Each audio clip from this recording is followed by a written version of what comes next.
आज हम आप सबके सामने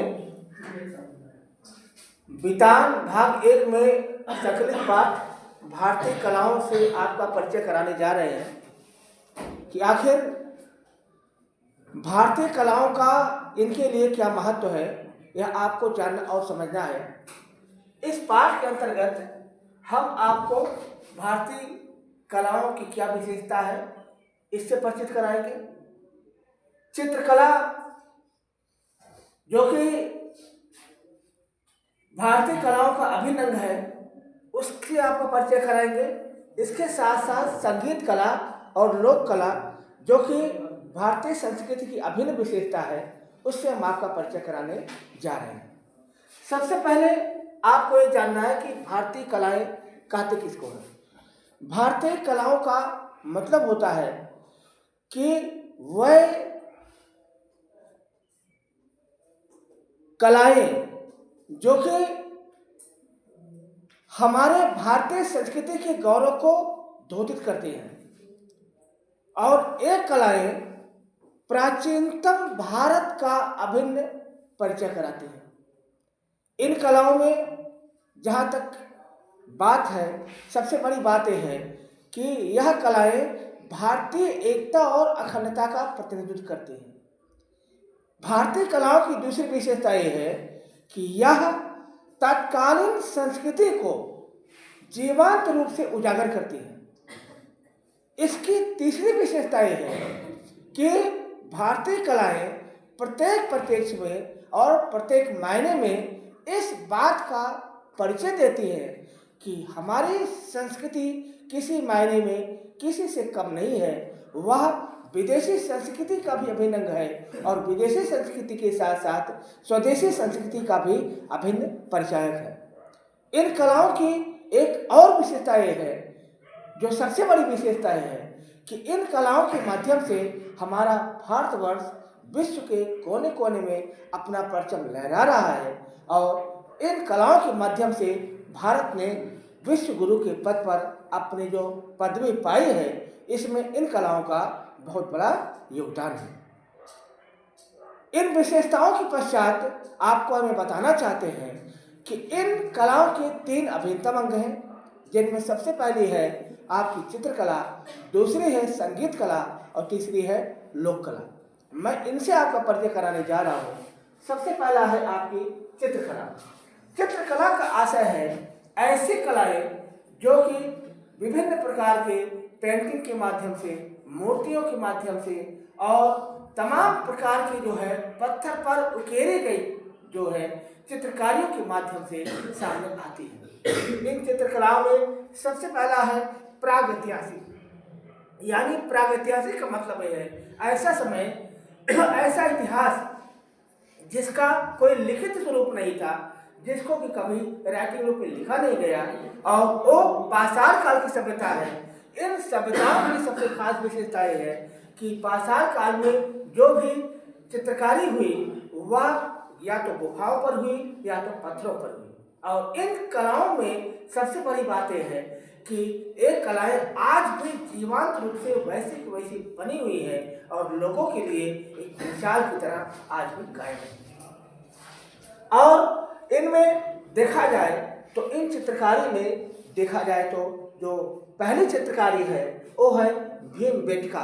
भीमबेटका की चित्रकारी की विशेषता ये है कि यहाँ पर जो है पत्थरों पर तमाम प्रकार से जो है चिन्ह अंकित किए गए हैं, रेखाएं खींची गई हैं, और यह देखा जाए कि प्राचीनतम विश्व की पहली कला मानी जा सकती है, चित्रकला मानी जा सकती है, जिसका नाम भीमबेटका है, जो कि मध्य प्रदेश में पाया गया है। इसके पश्चात अजंता और एलोरा की गुफाएं हैं। अजंता की जो गुफा है वह आपका देखा जाए महाराष्ट्र में है, और अजंता की गुफाओं की विशेषता ये है कि इस गुफाओं में देखा जाए तो यहाँ पर तमाम प्रकार के बड़े चित्र जो है अंकित किए गए हैं। पुरुष और जो है नारियों को लेकर के तमाम प्रकार के अभिनय प्रस्तुत किए गए हैं। एलोरा जो कि देखा जाए दक्षिण भारत में है, और यह कैलाश मंदिर यानी जो है भगवान शिव का जो है बहुत बड़ा मंदिर है, प्राचीनतम मंदिर है, और इस कारण से एलोरा की जो गुफाएं हैं उनमें जो है एक सबसे खास बात यह है कि भगवान शिव से संबंधित, उनके जन्म से संबंधित, उनके परिवार से संबंधित तमाम प्रकार की चित्रकलाएं यहाँ पर उकेरित की गई हैं। इसके पश्चात देखा जाए अजंता एलोरा के बाद अगर देखा जाए तो आपका आता है, कह सकते हैं कि वैदिक काल। वैदिक काल में देखा जाए तो लोग प्राकृतिक रूप से जो है कि भगवान को मानते थे, वह जो है प्रकृति की ओर चलने का नारा देते थे। तो इस कारण से वहाँ पर चित्रकारी हुई है, लेकिन वो चित्रकारी प्राकृतिक रूप से हुई है। फिर आते हैं मौर्य काल में। मौर्य काल में देखा जाए तो जो सबसे बड़ा स्तंभ था वो जैन धर्म था। जैन धर्म से संबंधित तमाम प्रकार के चित्रकारियाँ, महावीर स्वामी से संबंधित और जो दूसरे चित्रकार हैं, वो सारी की सारी जो है वहाँ पर उकेरित की गई हैं। वहाँ पर जैन धर्म से संबंधित जो मंदिर बनाए गए हैं, जो देखा जाए तो मूर्तियाँ बनाई गई हैं, वह सारी की सारी, और उसके साथ साथ शिलापट्ट पर जो लेख लिखे गए हैं, उनकी विशेषता यह है कि एक चित्रकारी एक अत्यंत सुनियोजित रूप से और बहुत बेहतरीन तरीके से प्रस्तुत की गई है। खासकर महावीर स्वामी की और जो तमाम प्रकार के तीर्थंकर हैं, उनकी जो मूर्तियां हैं, वह तमाम प्रकार से अपने आप को जीवंत आज भी बनाए हुए हैं। फिर मौर्य काल के बाद देखा जाए तो चित्रकारी का जो अगला स्वरूप आता है वो है गुप्त काल में, जिसका समय 4वीं से 6वीं शताब्दी है। और यहाँ पर देखा जाए तो गुप्त काल में जो मूर्ति कला थी, यानी उस वहाँ देखा जाए तो लोग भगवान विष्णु की पूजा करते थे, क्योंकि वे भगवान विष्णु को अपना सर्वोच्च आराध्य मानते थे। इसके साथ साथ देखा जाए गुप्त काल में देखा जाए तो वहाँ पर जो हमारे हिंदू देवी देवता हैं और जो उनकी जो मूर्तियां हैं वह बहुत ही सलीके से, बहुत ही बेहतरीन तरीके से बनाई गई हैं। और जो उस समय के जो मंदिर बने हुए हैं, उन मंदिरों में भी खासकर देखा जाए तो गुप्त काल के जो मंदिर हैं वह तमाम प्रकार से जो है उकेरित किए गए हैं। और उनकी खास विशेषता है, सबसे बड़ी विशेषता यह है कि उसमें धर्म के साथ साथ जो है एक जीवंत रूप जो है मनुष्यता का सामने आता है गुप्त काल में। खासकर देखा जाए तो कुमारगुप्त के काल में जो जलाशय बनाया गया है, उस जलाशय पर जो मूर्तियां अंकित की गई हैं, जो उस पर चित्र अंकित किए गए हैं, वह अपने आप वास्तव में एक बहुत बड़ी मिसाल है। समुद्रगुप्त जो कि भारत का नेपोलियन कहलाता था और जो कि तमाम प्रकार के युद्धों में व्यस्त रहता था, उसके समय में भी देखा जाए तो जो राजप्रसाद बने हुए हैं, उन राजप्रसादों पर जो देखा जाए जो चित्रकारी अंकित की गई है, वह वास्तव में अपने आप में बेमिसाल है। तो इस तरीके से देखा जाए गुप्त काल चित्रकला के मामले में अपनी पहचान रखता है। अब उत्तर भारत के साथ साथ अगर दक्षिण भारत में जाए तो आप देख सकते हैं एलिफेंटा की गुफाएं जो कि दक्षिण भारत में है। वहाँ पर त्रिमूर्ति यानी ब्रह्मा विष्णु महेश की जो तीनों की मूर्तियां हैं, वह वास्तव में बड़ी ही बेमिसाल है। महाबलीपुरम की जो मूर्ति है, जिसमें आपका जो प्रवेश द्वार है, प्रवेश द्वार पर जो आपका देखा जाए जो नंदी की मूर्ति है, वास्तव में बड़ी बेमिसाल है महाबलीपुरम की मूर्ति। फिर देखा जाए कि यहाँ पर इन मूर्तियों के साथ साथ चित्रकार लघु चित्र भी प्राप्त हुए हैं और इनमें कलमकारी में की विशेषता है कि इसमें कलम के माध्यम से, यानी जो नरकुल और जो सेठा होता है उसके माध्यम से चित्रकारी की जाती है। और जो उसमें रंग का उपयोग होता है वह वास्तव में प्राकृतिक रंग होते हैं, जो हमारी जो खाद्य सामग्री जो सब्जियां होती हैं उन रंगों का उपयोग किया गया है। और उसके माध्यम से देखा जाए तो जो एक चित्रकारी की गई है वो बेमिसाल है। यह आपके आंध्र प्रदेश और छत्तीसगढ़ में विशेषकर कलमकारी चित्रकला प्रचलित की गई है। फिर महाराष्ट्र की वर्ली है, मिथिला की मधुबनी है। मधुबनी की विशेषता यह है कि इसमें भगवान कृष्ण के प्रणय लीला से संबंधित, उनके जो है कह सकते हैं कि बिहार से संबंधित तमाम प्रकार के चित्र जो है मधुबनी पेंटिंग में दिखाए गए हैं। खासकर मधुबनी पेंटिंग सिर्फ बिहार की ही नहीं है, आपको बताना चाहते हैं कि हिंदुस्तान के कोने कोने नहीं, विश्व के कोने कोने में इस पेंटिंग की अपनी एक छाप है। तो मधुबनी पेंटिंग की जो सबसे खास विशेषता यह है कि इसमें प्राकृतिक रंगों का उपयोग होता है और प्राकृतिक रंगों के साथ साथ उसमें जो चित्रकारी होती है, उस चित्रकारी में सबसे मुख्य राधा और कृष्ण होते हैं। इसके पश्चात देखा जाए उड़ीसा का जो पटचित्र है, यानी देखा जाए तो वहाँ पर एक जो है कपड़ों पर जो बनाया गया चित्र है उड़ीसा में, वह अपने आप में एक नायाब है और अपने आप में एक बहुत बड़ी मिसाल है। तो इस तरीके से देखा जाए चित्रकला की कुछ और विशेषताएं यहाँ पर जो दिखाई गई हैं, मैं उसके बारे में आपको बताना चाहता हूँ कि एक प्रसिद्ध इतिहासकार ने एक बहुत लिखा है कि हिंदुस्तान के अंदर ही हिंदुस्तानी कला को जानना उसकी आदि की कहानी जानने के बराबर है।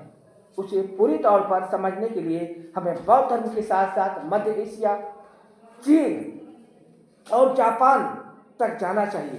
तिब्बत और बर्मा और सियाम में फैलकर नए रूप धारण करते हुए, फुटकर नए सौंदर्य पेश करते हुए हमें देशी दिखना चाहिए। हमें कंबोडिया और जाओ में इसके शानदार और बेमिसाल कारनामों को देखना चाहिए। यह विचार जो कि आपके वितान भाग 1 में प्रस्तुत किया गया है, वह वास्तव में एक बहुत ही प्रसिद्ध लेख है जिसका नाम है रेजिनाल्ड ली में की। ये बहुत बड़े विद्वान हैं और इनकी पुस्तक का नाम है बुद्धिस्ट आर्ट इन सियाम। इसका ये जो रिसर्च है यह कैम्ब्रिज 1938 में प्रकाशित हुआ था और उसमें देखा जाए तो इवन घोषाल जो कि है उसमें एक लेख है जिसका नाम है progress of greater Indian research. इसमें ये लेख विचारधारा है और कहने का सीधा सा मतलब है कि हमारी जो चित्रकला है वह वास्तव में एक बेमिसाल है और दुनिया के लिए एक प्रेरणा है और दुनिया को नए रास्ते पर ले जाने का एक बहुत बड़ा पैगाम है। तो इस तरीके से देखा जाए ये जो चित्रकला है वास्तव में बहुत ही बेहतरीन है। अब चित्रकला के बाद जो दूसरी कला है जो भारतीय कलाओं में बेमिसाल है उसका नाम है संगीत कला। संगीत कला वास्तव में देखा जाए तो यह हमारे वैदिक काल से लेकर के आज तक के समस्त कालों में देखा जाए तो संगीत अपना एक महत्वपूर्ण स्थान रखता है। और संगीत कला की जो विशेषता है कि यह संगीत कला एक प्राचीन काल में एक मार्गी और दूसरा जो है देसी मार्गी था। यानी एक वो कला थी जो कि देखा जाए आपकी पारंपरिक जिसे हम शास्त्रीय संगीत कहते हैं, जिसको कि तानसेन, बैजू बावरा और उन सब ने जीवंत रूप से इसको बनाए रखा था। और इसके साथ साथ देखा जाए तो इसके साथ साथ जो आपकी जो देसी कला थी यानी वो कला जो कि हमारे गांव समाज के लोग उसको प्रस्तुत करते थे, उनके अपने लोक वाद्य यंत्र थे, वह जो है मटकों के माध्यम से, वह अपने तमाम प्रकार के जो है कह सकते हैं कि बर्तनों के माध्यम से जो धुनें निकालते थे, जो कलाएं निकालते थे, वह वास्तव में अपने आप में बेमिसाल थी। यहाँ पर देखा जाए तो जो संगीत का जो सबसे बड़ा स्रोत है वह भारत का नाट्य शास्त्र है। भारत के नाट्य शास्त्र के माध्यम से कहा जाए देखा जाए तो बेसिक है, यानी सारी की सारी संगीत की कलाएं का अगर जन्म होता है तो कहाँ से होता है बेटा? भारत के नाट्य शास्त्र से होता है। उस नाट्य शास्त्र की जो सबसे बड़ी विशेषता ये है कि उसमें तमाम प्रकार की लोकगीत, तमाम प्रकार के जो है लोक संगीत उसमें समाहित हैं। उसमें देखा जाए तो आचार्य भरत मुनि ने यह बताने का प्रयास किया है कि ये लोक धुनें और जो लोक संगीत है वह वास्तव में देखा जाए तो इस प्रकार से प्रस्तुत किए जाते हैं कि वह कहीं ना कहीं हमारे अपने आप की मिसाल होते हैं। यहाँ पर देखा जाए तो कुछ लोक संगीतों के नाम दिए गए हैं, उन्हें मैं बताना चाहता हूँ कि कौन कौन से संगीत है, उसको आप ध्यान से सुनिएगा। इसमें बेटा देखा जाए तो जो उत्तर प्रदेश का जो लोक संगीत है उसका नाम है सोहर। क्या नाम है? सोहर और विवाह गीत। इसी प्रकार से देखा जाए बंगाल में जो लोकगीत प्रचलित है यानी जो त्योहारों पर गाया जाता है तमाम प्रकार के फंक्शन पर, उसमें है वर्षा मंगल, वसंतोत्सव, ग्रीष्म उत्सव। एक तमाम जो है जो 3 प्रकार के संगीत है वह अपने आप में बेमिसाल है।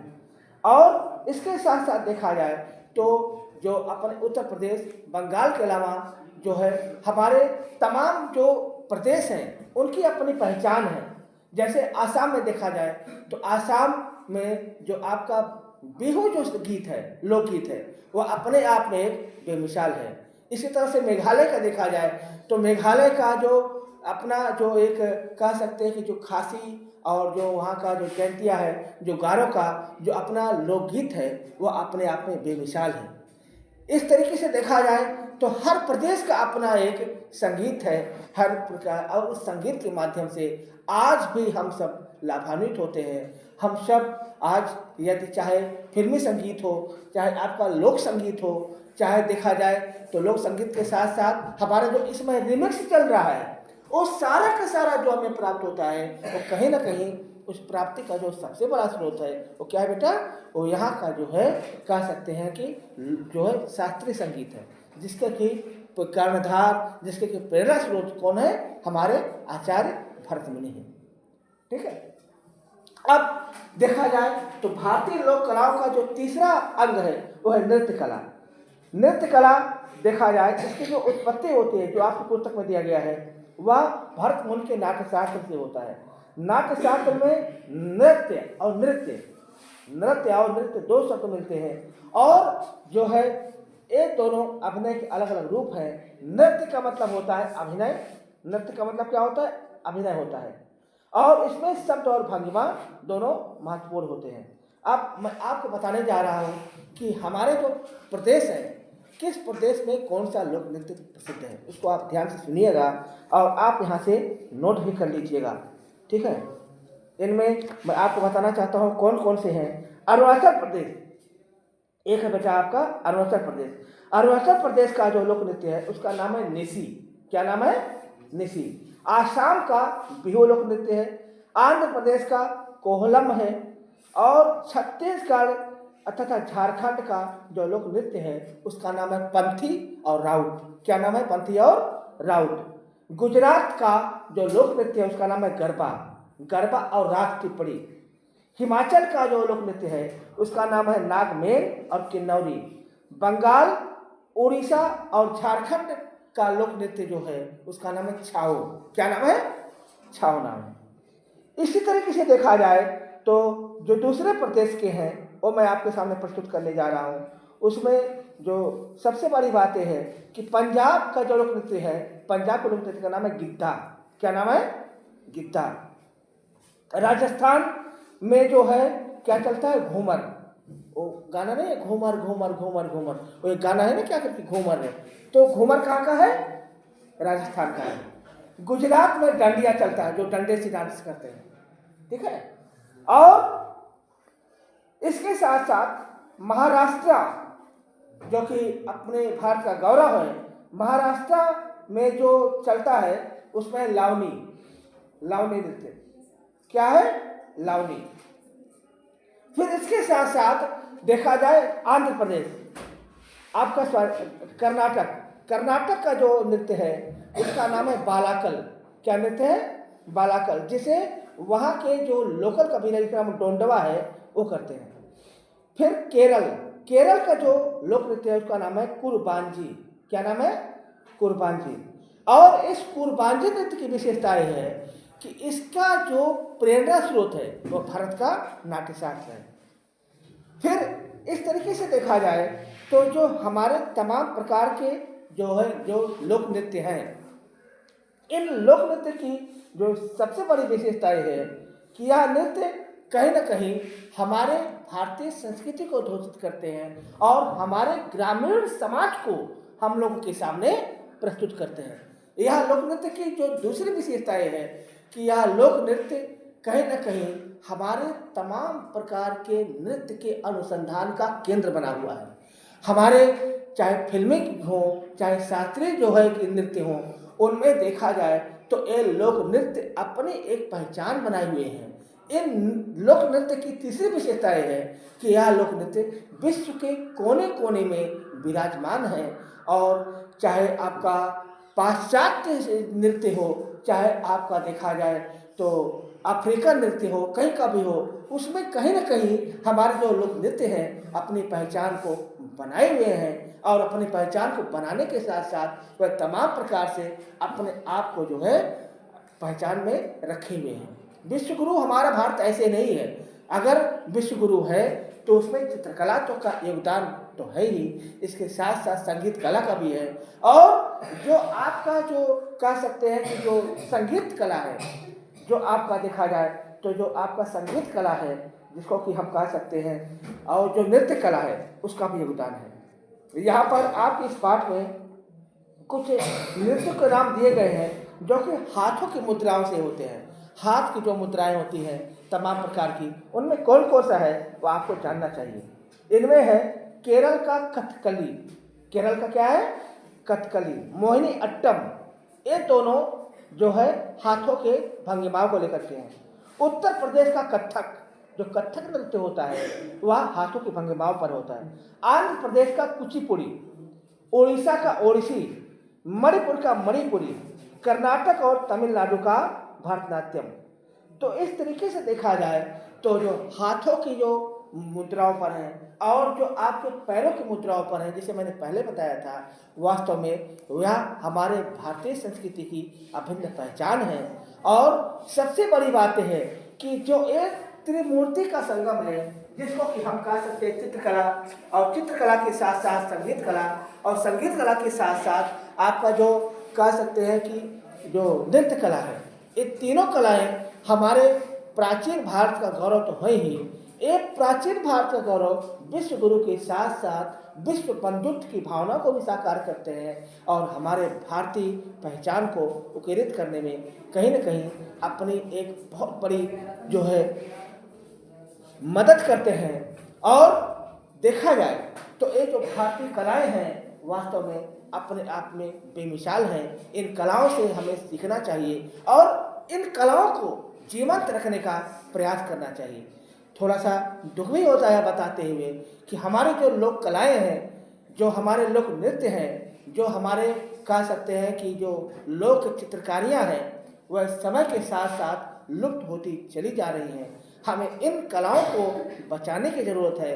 मैं आप सब विद्यार्थियों से अपील करूंगा कि आप इन कलाओं को बचाने के लिए जो भी संभव हो सकता है आप पहले तो स्वयं उसको अपनाएं, इन लोक नृत्य को अपनाएं, लोक संगीत को आप जो है इसको आप अपने गायन में अपने आप को रखें। और इसके साथ साथ जो आपका जो कह सकते हैं कि जो भारतीय पहचान है, जो हमारी माटी है, जो हमारा रंग है, इसको हम कभी ना भूलें। हम पाश्चात्य के रंग में इतना न रंग जाएं कि हम अपनी पहचान को भूल करके हम तमाम प्रकार से अपने आप को जो है उपेक्षित न महसूस करें। हम भारतीय हैं, हमें आप पर गर्व करना है। यही कारण है कि मोहम्मद इकबाल ने बहुत अच्छी लाइन लिखी है कि ईरान मिस्र रोमा सब मिट गए जहाँ से, कुछ बात है कि हस्ती मिटती नहीं हमारी, सदियों रहा है दुश्मन दौरे जहाँ हमारा। तो हम अपनी पहचान को बनाए रखें। हमारा पहचान कोई नहीं मिटा पाया है। हम इस पहचान पर गर्व करें और हमारे साथ आप बोलेंगे भारत माता की जय।